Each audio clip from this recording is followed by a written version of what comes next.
You're listening to the 49 Carats Podcast, a 49ers Goldmine production with Stephanie Sanchez.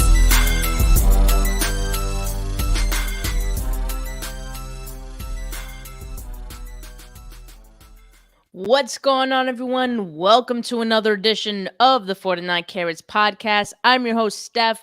It's Monday, July 31st, and today the 49ers hit an off-season training camp milestone, and that is the return of pads, which means we got a better look at a number of different battles. We even got a fight today, and we're that much closer to meaningful football.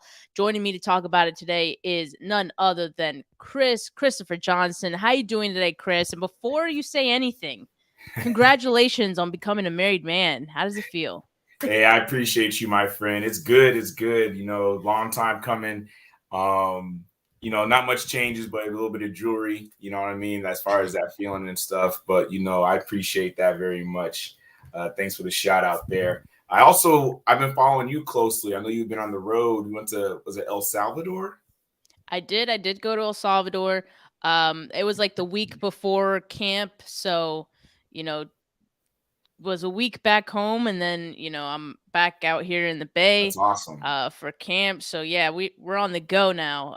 Now that it's pretty much the start of the season for us content creators. So now we're full go. Really exciting times. Like I said, I was at camp today for the first day of pads, and we're gonna talk all about it. But I know with pads coming on, this was somewhat the soft deadline for Nick Bosa getting an extension, similar to when we saw Debo get his deal last year. But still no Bosa today. John Lynch spoke with the media before practice and, pretty much said they're still chipping away at it, I have remained unfazed by Bosa not being present. He's maybe one of the few guys that I don't think we need to worry about not being ready for the season.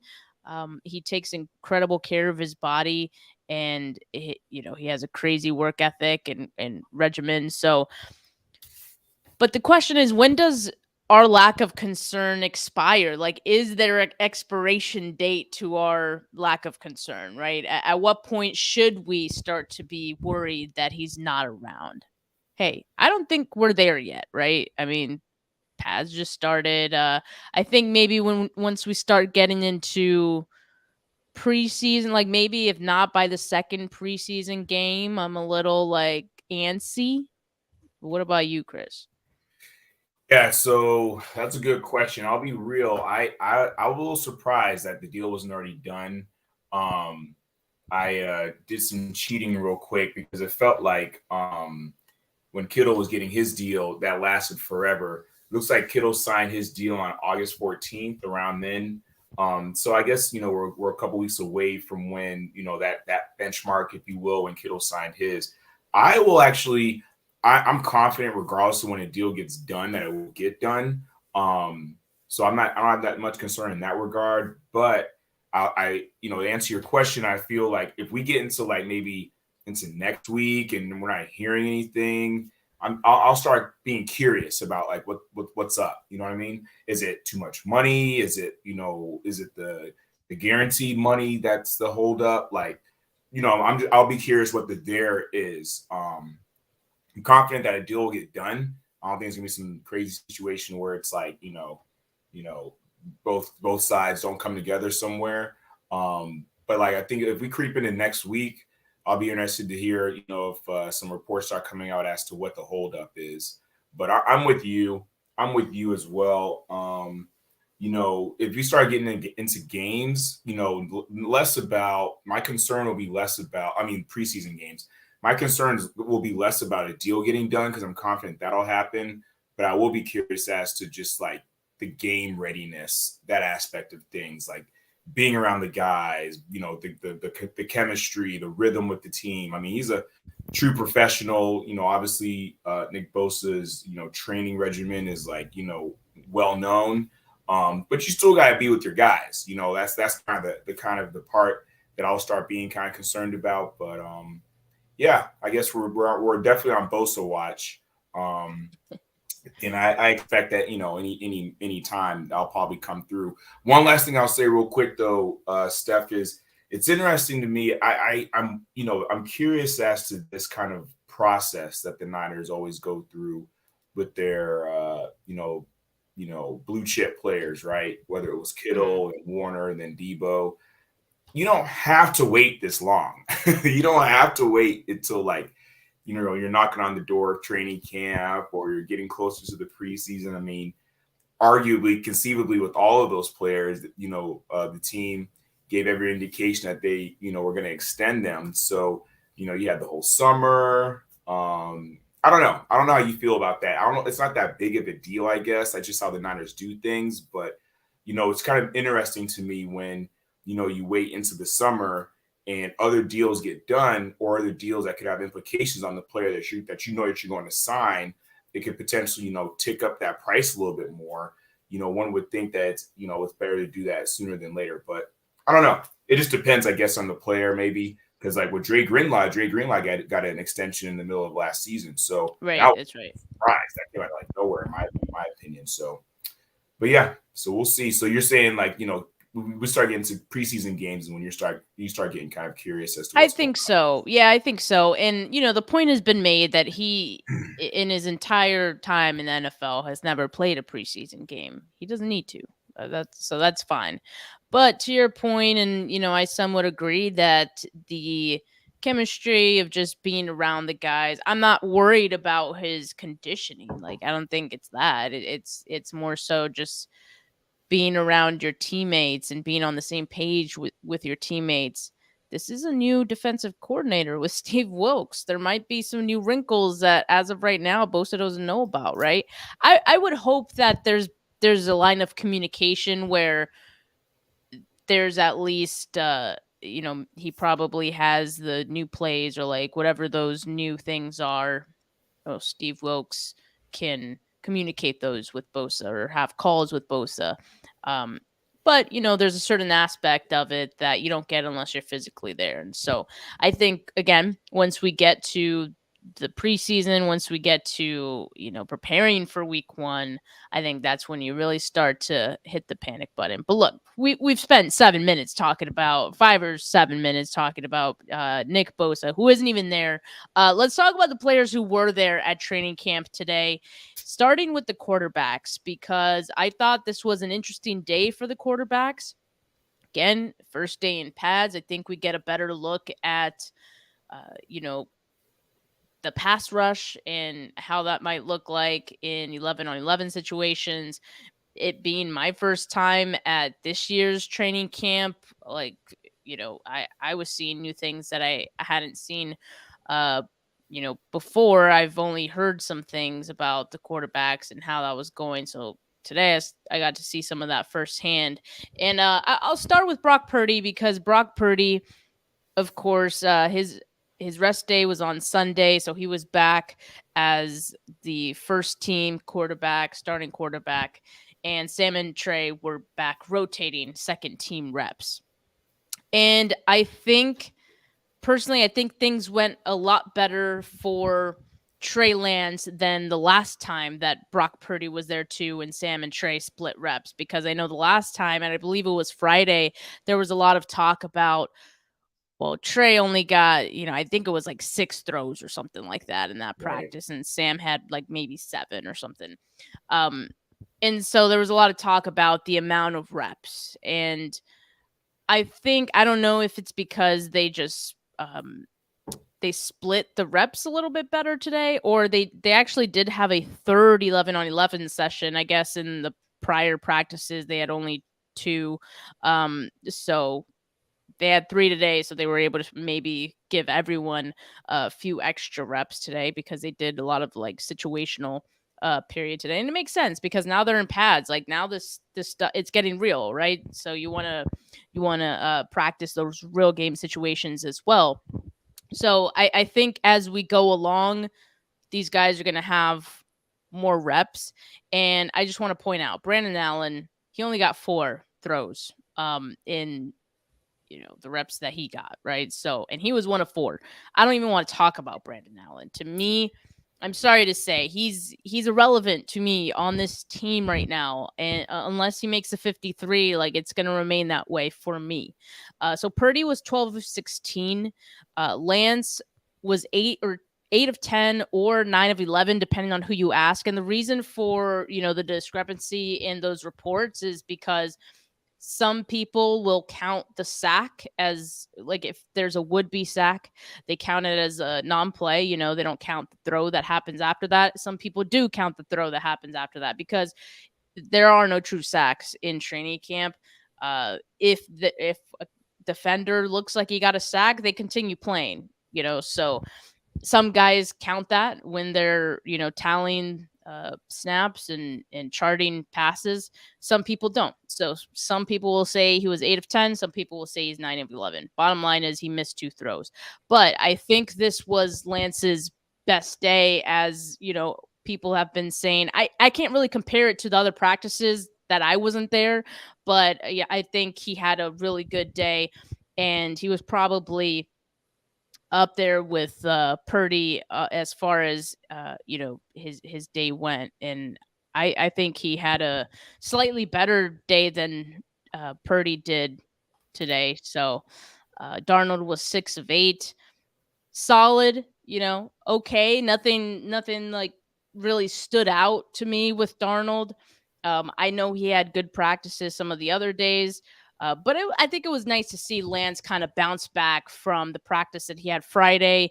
And, yesterday he kind of had a decent day as well. And so this is what we talk about when it's stacking your days, right? And can he now build on this now, these 2 days, and continue to, improve or continue to be consistent? That's the question going forward for Lance. But altogether, I thought he had a really good day. That's encouraging. That's encouraging. I mean, following, training camp and such from afar as I have been, and looking at the reports from all different outlets and such, it seemed like maybe Lance had a shaky day that first day that Purdy hit the field. So it's encouraging and great to hear that he had a decent practice last practice, and then followed it up. Oh, yesterday, I should say. And then today had another great practice. I mean, he's trending right now on Twitter or X or whatever, with a lot of great feedback and reports, based on your analysis that you just provided too. And that's all you can ask for, just stacking those days, being confident. Those who are out there like yourself spoke about that a lot: his decisiveness, his accuracy, his confidence, and such. So, I think that, it seems to me that Trey's kind of like a rhythm, practicer, if that makes sense, if that's even a word. I think so. Yeah. So like, and I think I think what you mean by that is just like he needs the reps to kind of get in rhythm, right? Yep.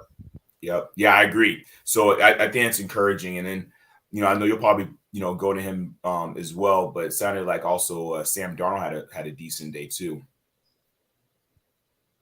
Yeah, he did. I mean, he was primarily working with the second and thirds today, but it wasn't bad. There were a lot of checkdowns, I think, from Purdy and Darnold, which, like, I'm not gonna knock them for, because that is good. Like, a completion is good as well, but Lance, his completions were just a little better, So I know that Kyle Shanahan is probably evaluating these quarterbacks from the decision-making standpoint.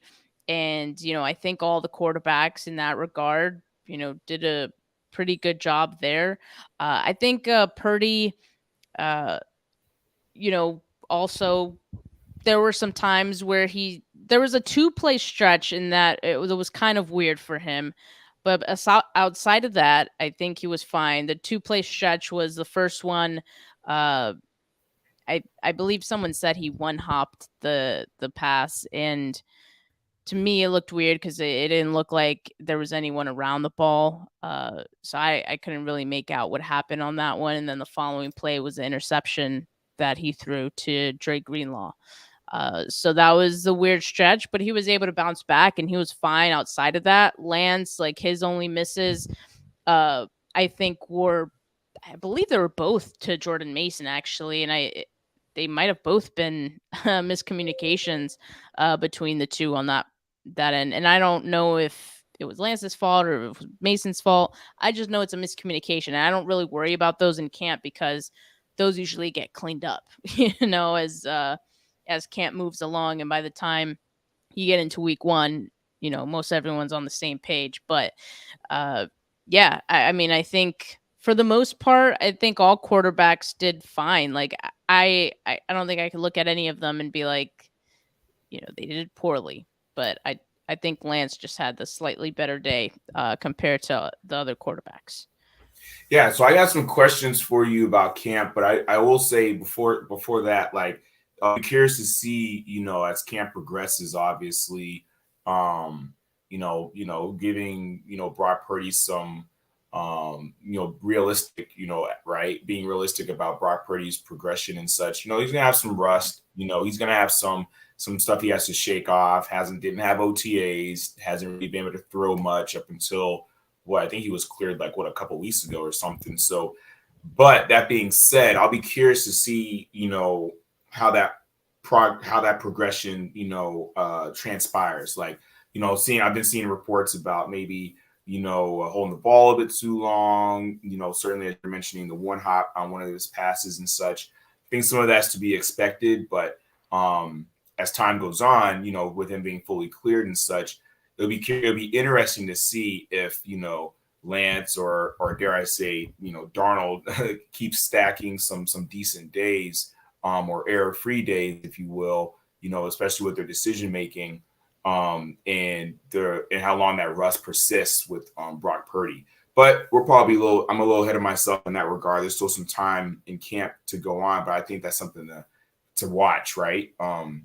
Because you'll really start seeing, in my opinion, you really should start seeing a true competition for that QB1 spot. But yeah, that'll be interesting. I was curious. One of the things I was wondering before hopping on today with you, Steph, was so you've been to camp before, right? And last season. I know it's just like day one and stuff, but I'm curious about the vibes. Like, how were the vibes in comparison to like last year when you were there? Like, I'm curious, like, when Trey's out there, when Darnold's out there, when Purdy's out there, when Purdy makes a play, or other quarterbacks make a play, like this defense flying around like you would expect them to be. Like, what are the vibes like right now? Yeah, I mean, the defense is always flying around. They're always bringing that energy, and I think that's part of the reason, partially for the fight that ensued today. And we'll talk a little bit about that in a bit. But yeah, I mean, I think the vibes altogether are fine. I feel like there's support for all of the quarterbacks. Like, none more in particular. I mean, Purdy obviously is operating as a starter for the quarterbacks, and I think that makes the most sense for everyone. The one thing that I noticed today, and people have been pointing out, CMC is pretty much has been working exclusively with Brock Purdy. Like, I don't think Lance has gotten any snaps at all with Christian McCaffrey in training camp. Part of that is due to the fact that McCaffrey doesn't practice every day, right? Like, he doesn't he gets veteran days off sometimes. But, still you would think that they would want to get Lance with McCaffrey a little bit. I'll say this.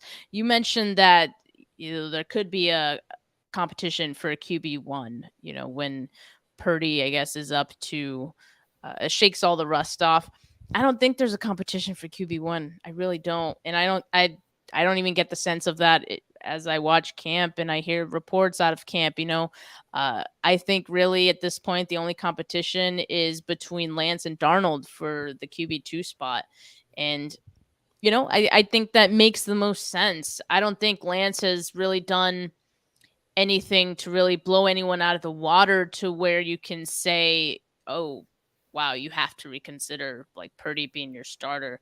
And also because of what Purdy did last year, the fashion in which he did it, playoff games, that holds more weight than anything that Lance could do in training camp and OTAs, even if he did blow everyone out of the water, right? So that's why I think I just don't see there being a competition at QB1. Yeah, no doubt. No doubt. No, I get you. No, that makes sense totally. And I, people have been talking like who do you have your eye on and so on and so forth. I'm curious, like who you've got your eye on out there, outside the QB position. I know if I had the opportunity to, go get out there to camp or whatever, I'd be looking for Javon Hargrave because I'm curious if he is as, advertised and how he's, looking in one-on-ones and flying around and commanding attention and all that stuff from like fans and even players. I'm just curious, like what his presence was like. But aside from him, like who else do you have your eye on out there? Yeah, it's kind of tough with just a 1-day sample size because like when you're out at camp, I feel like even as a viewer, like you got to stack your days, right? Like the first day you're kind of like a deer in headlights a bit. I feel like I was just getting back into the swing of things, but also every practice is like you can't really see everything at the same time. There's a lot of things happening at the same time. So especially during one-on-ones, there's 4 different, 3-4 different sections where one-on-ones are happening simultaneously, and you kind of have to choose what you're going to focus on. So I didn't see a whole lot of Javon Hargrave, I don't think, but I did see Kinlaw. And I saw Kinlaw on those one-on-ones, and I saw Kinlaw in flash in 11-on-11s as well. He looked great.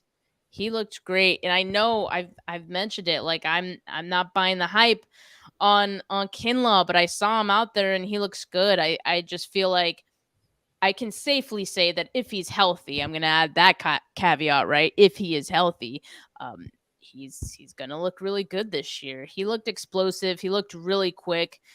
He was just beating guys left and right in the one-on-ones today. And so I think that's something that we can look forward to if he can stay healthy. And if he's going to be a rotational guy too, that's going to keep him fresh, right? So I think he looks hungry, he looks like a guy that's ready to go out there and, beat people. And I think that's exactly what they need. Drake Jackson also looks good. He looks quick.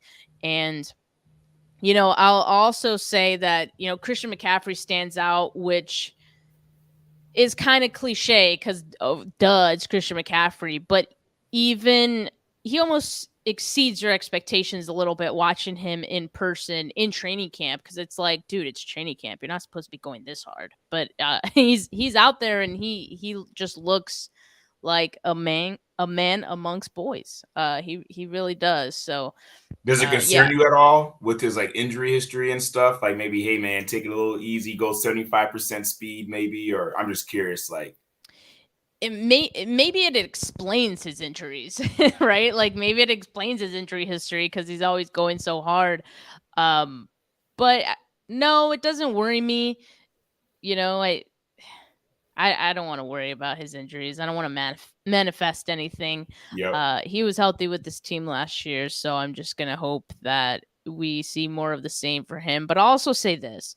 Like, I think the running back group, even outside of Christian McCaffrey, like the depth is better than it has been in any year with Kyle Shanahan as the coach, right? Like Elijah Mitchell being your RB2, and let's not forget about Jordan Mason, right?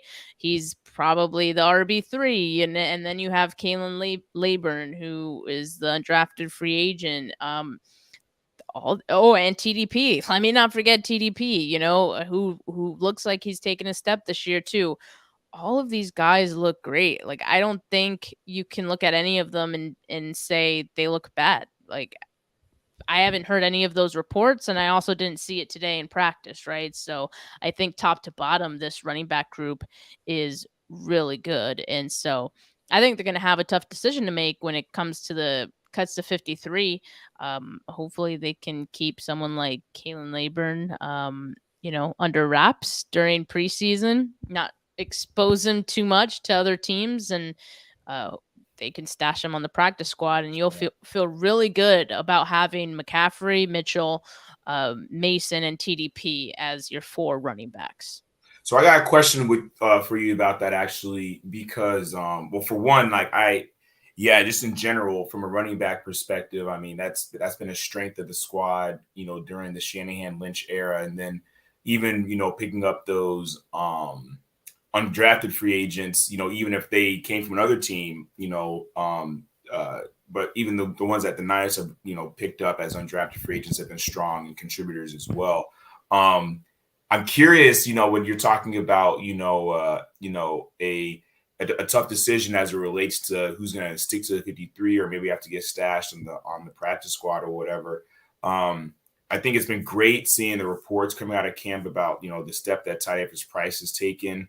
I think, have you seen stuff? But I feel like I've heard is it Jordan Mason that's been kind of like who's fumbled a couple Yeah. times? Oh, okay. Yes, he didn't fumble today, thankfully. Okay. But he has fumbled 3 times in training camp to this point, which is odd because he hadn't put the ball on the ground at all last year. So I don't know what to make of it. I mean, like I said, putting pads on today, no fumbles, so hopefully that's a step in the right direction, and hopefully, those fumbles don't carry on into this week or into the season.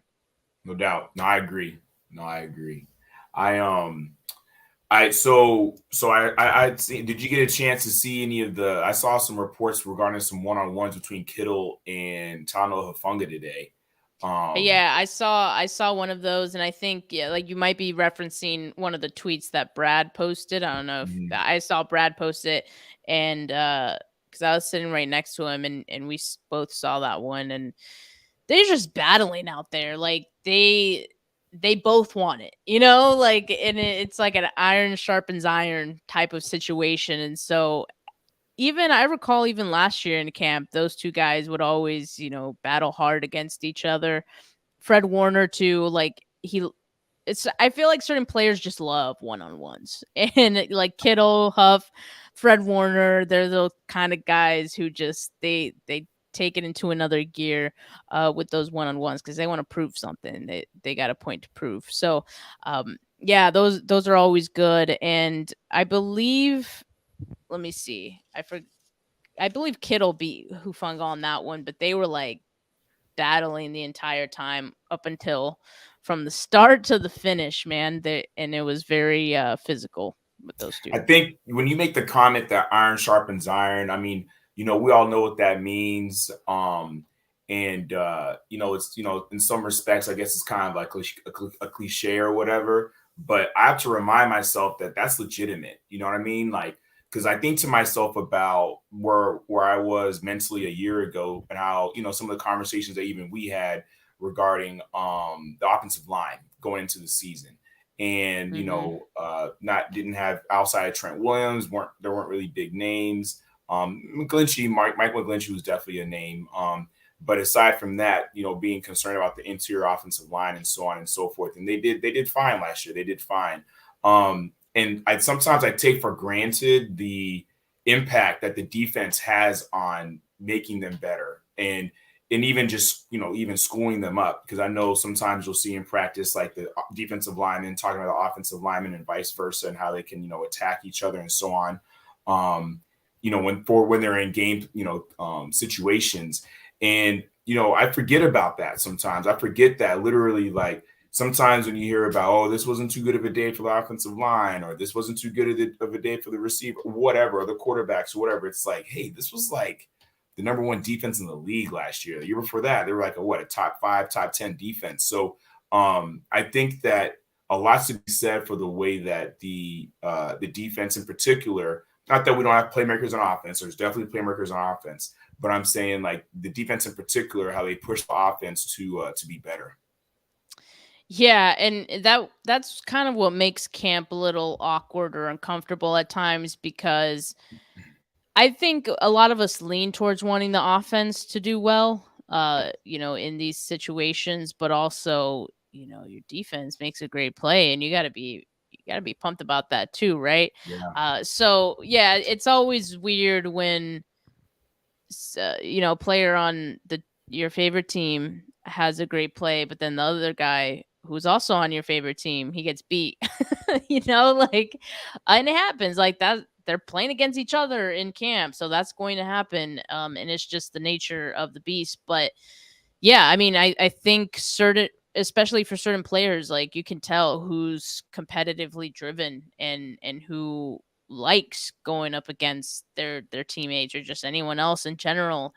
Um, and I think with players like that and players who are, at the top of their game on this team, they're always going to bring out the best of each other because I think it's just naturally in them to want to one up someone else who they feel may be at that high level. And they got to Sure, prove that I am better than this player. You know sure, what I sure. mean? So I think that's where it comes from. And that's why, when we see Trent Williams and Nick Bosa going up against each other in the past in camp, like those have always been great battles because they're always just learning from each other too. Like you can't forget that aspect of it. Not only are they like, yeah, one of them beats the other, but they're also learning. They're both learning in the process. And so I think that's like the valuable part of, having that competitive spirit and having a lot of these guys, really invested in getting better and competing against each other. I'm excited to see. I'm not sure if you'll be able to check it out or check them out while you're out there, but I'm excited to see some tape from. I know some people post videos and such on Twitter and everything from practice. But I'm really excited to see what the secondary looks like. Really want to see reps with like Jair Brown and if what the vibes are like in that regard. With Wilkes getting out there. I saw an interview with Diamador Lenore saying, talk about how Steve Wilkes is just like a technician, the craft of being a defensive back and everything. I'm really curious to see, how the secondary performs in camp and also going into the preseason. Yeah, I mean, I think this secondary is undoubtedly going to take another step this season just because of the impact of Steve Wilkes. And I saw today, and I had heard about it already through some of the people who tweeted about practice, right?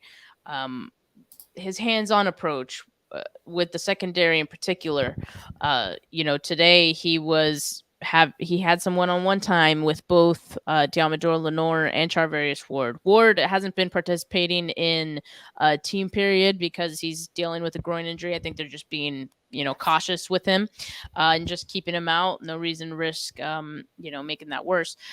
But he's doing some work with Steve Wilkes and really coaching him up. So it's great to see that. And I think with so many of these guys in the secondary being so young, like that's going to help them too to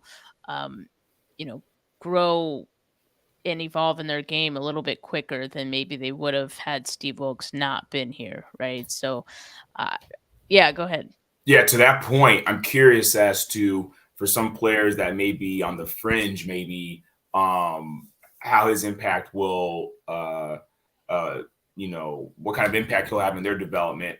For instance, like someone like an Ambry Thomas, right? Like I'm curious as to, what kind of impact he'll have there. It could be very possible that Ambry takes a step and still maybe doesn't make the team or maybe gets traded or something like that. But, he's kind of been, a ghost, if you will, after, his rookie year, ending the season, coming in, filling in for, I think it was Jason Verrett. But, yeah, I'm curious as to, I don't have a dog in the fight regarding Ambry Thomas one way or the other, but I'm curious as to, if we start hearing Ambry Thomas's name more or making plays or so on and so forth, if it potentially could be related to Steve Wilkes' influence. Speaking of the corners, actually, have you heard anything about what's up with Jarrell? Is it Jarrell Luter? Yeah, Jarrell Luter. He's injured, right? Charvarius Ward's groin injury reminded me about him being banged up. Yeah, to my knowledge, Luter is still out, so he hasn't been participating in practice quite yet. Gotcha. Yeah.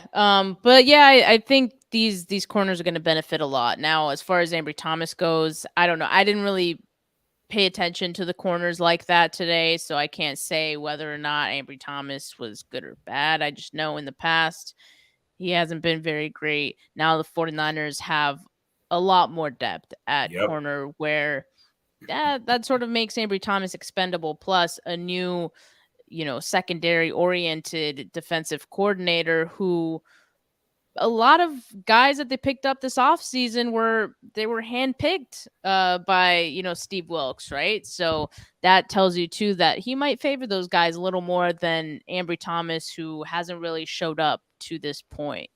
So I still think that Ambry's on the outside looking in, but I'm still excited for what Wilkes his impact could mean for some of these like younger guys. And I'm also excited for the blitzing. We've seen that a couple times in practice already. In 11 on 11s, he's dialed that up. In fact, one of Purdy's misses was from that too. I think he fumbled. I don't know if anyone actually said that he fumbled, but there was a somewhat scary play during the situational periods in which I believe it was Clinton Farrell, hit Purdy and it jarred the ball loose. Mind you, from what I saw, it looked like Purdy was like about to throw the ball. He hits him on that arm, I'm pretty sure, and the ball comes out and Drake Jackson falls on top of it. But for a little bit, we were all like, luckily, Brock Purdy was fine. It didn't look like it bothered him, which is great. That's actually great to know that he can sustain a hit, I guess. But yeah, you definitely don't want to see that in practice. Yeah, no doubt. But yeah, that was well, on you a made blitz. Yeah, you made a point a second ago about, and I forget that too. Yeah, you're right. Some of those secondary players that were picked up in the offseason, notably like Isaiah Oliver, I think Steve Wilkes called him like the best like nickel corner that was available or something like that.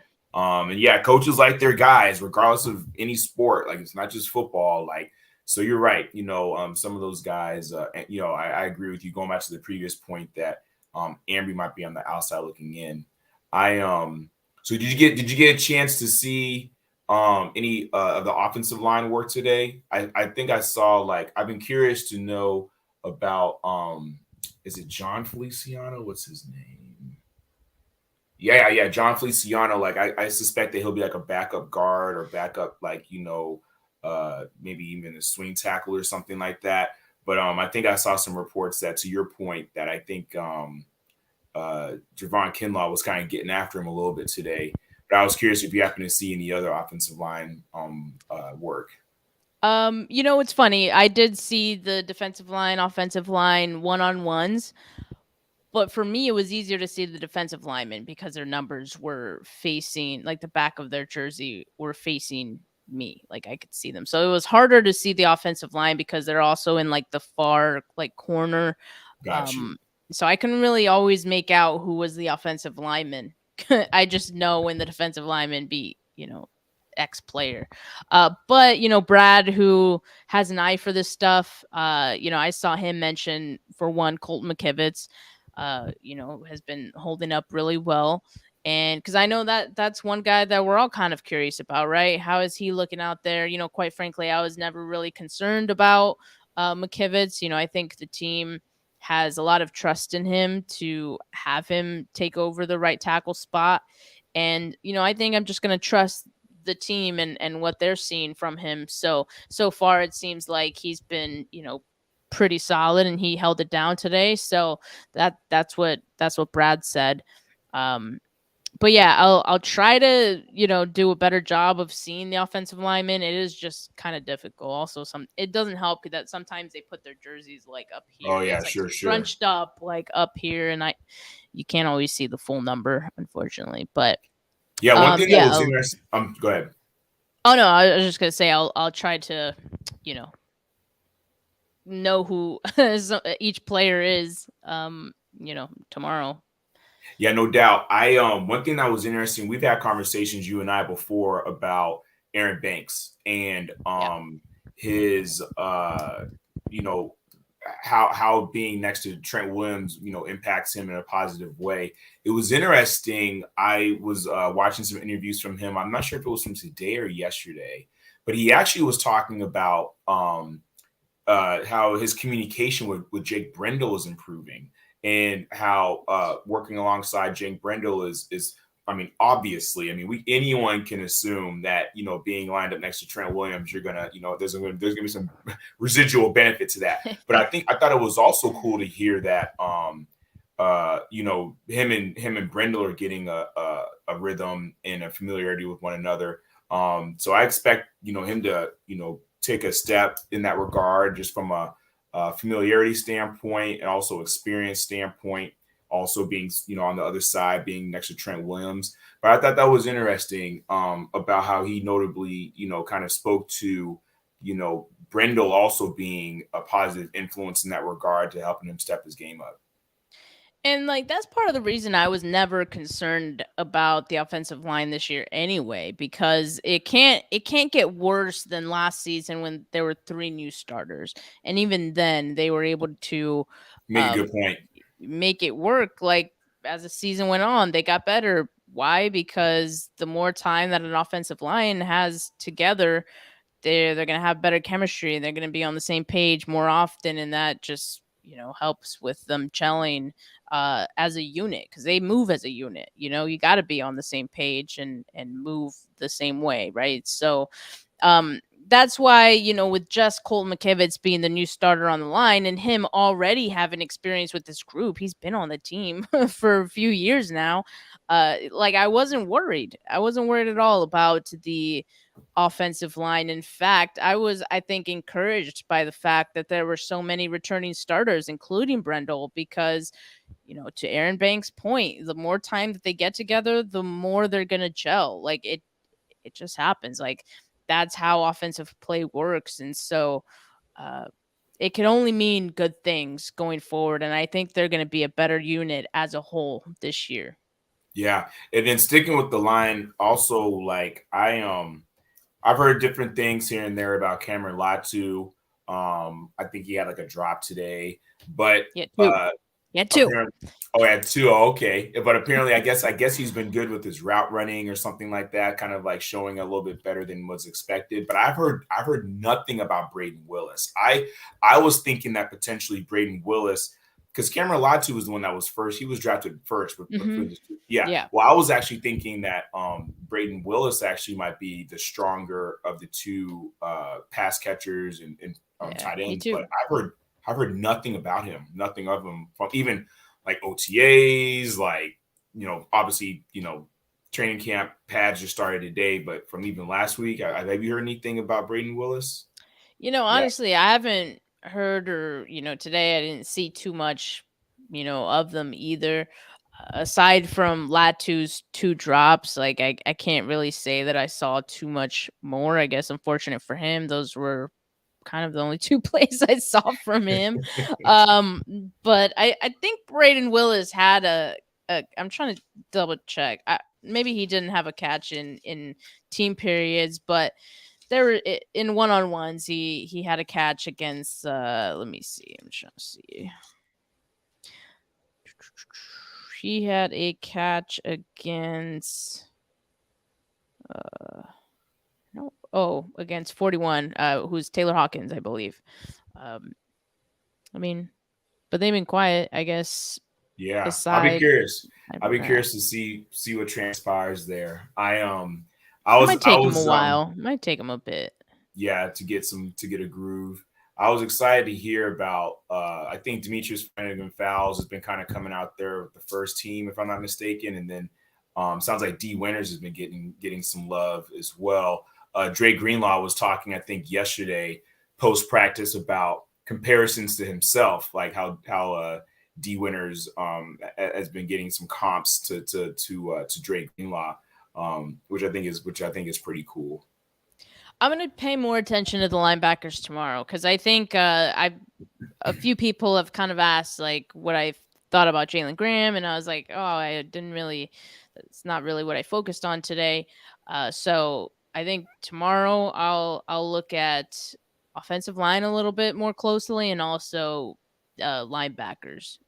Anything else that we haven't touched on that like you want me to focus on? People in the comments as well, feel free to chime in. Like if there's a certain position or a certain player that you'd like me to focus on, who you're curious about, let me know in the comments. Chris, you let me know too, and Yeah, I for can sure. focus on that for the rest of this week, because I have tickets for the rest of training camp this week. I fly out Saturday, so Nice. yeah, I'll have the inside scoop, I guess. Nice. No, that's exciting. No, that's good stuff. No, that's pretty much. I mean, you have an eye for everything. I know that whoever whatever position groups you're able to catch, that you'll provide some great feedback on that. So I'll be looking out, and following you, of course, closely on Twitter and such, obviously too.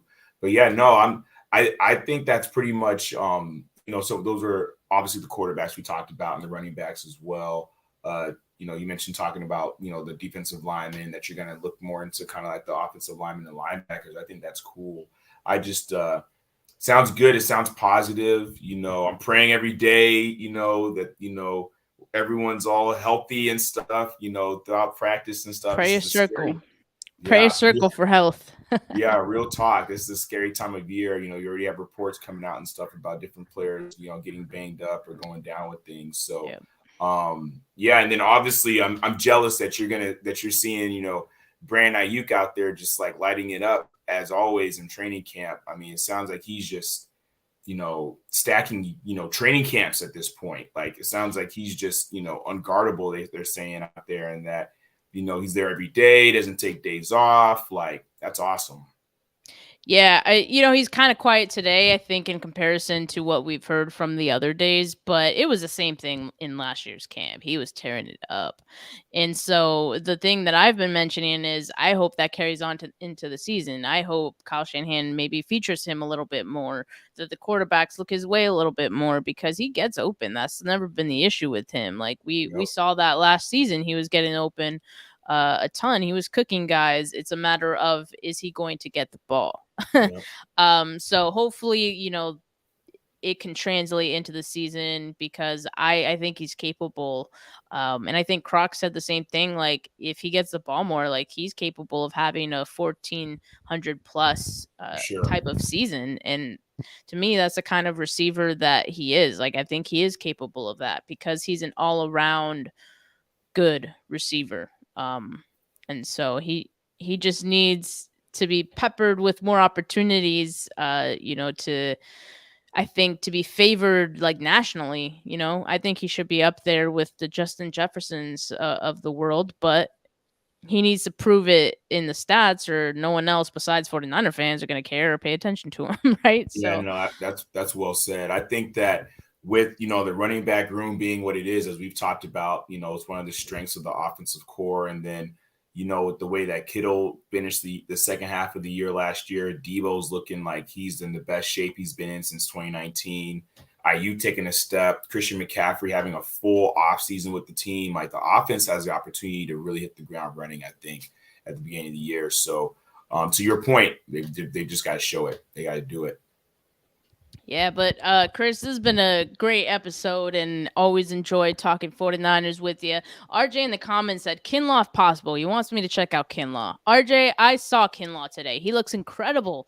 He looks quick. He looks explosive. He was all of the one-on-one reps that I saw.